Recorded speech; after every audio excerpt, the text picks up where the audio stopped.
Senyor conseller, quina és l'anàlisi i la valoració que en fa de l'estat actual de la coordinació entre cossos policials en matèria de lluita contra el terrorisme? Té la paraula per respondre el conseller d'Interior. Doncs que com tantes altres coses la vida és millorable. En qualsevol cas no voldria que d'aquesta resposta es desprengués que no hi ha coordinació entre cossos policials. Hem de ser rigorosos, aquest és un tema molt seriós, hi ha elements de coordinació que, ho he dit altres vegades en aquesta seu parlamentària, que hem d'intentar perfectir, que hem d'intentar millorar. Per repreguntar el diputat Ferran Pedret.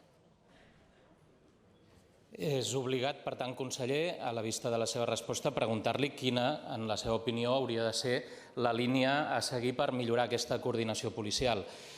Sap, conseller, que l'actitud d'aquest grup parlamentari, del grup parlamentari socialista, ha estat sempre de responsabilitat en matèria de lluita contra el terrorisme i que mai n'hem volgut fer ni alarmisme ni demagògia.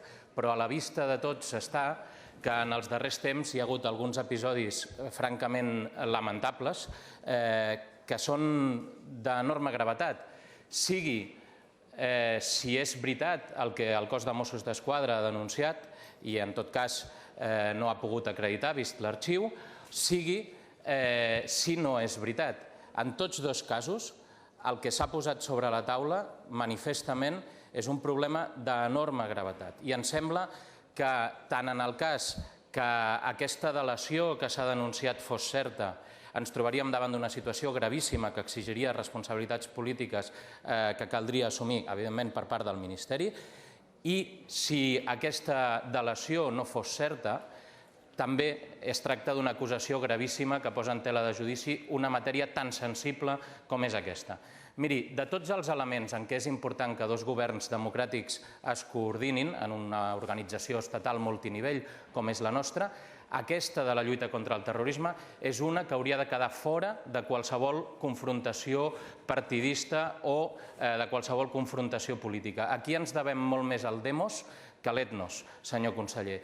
En això vostè i el ministre han de fer tot el possible perquè hi hagi una coordinació el més eficaç possible i sense aquestes distorsions.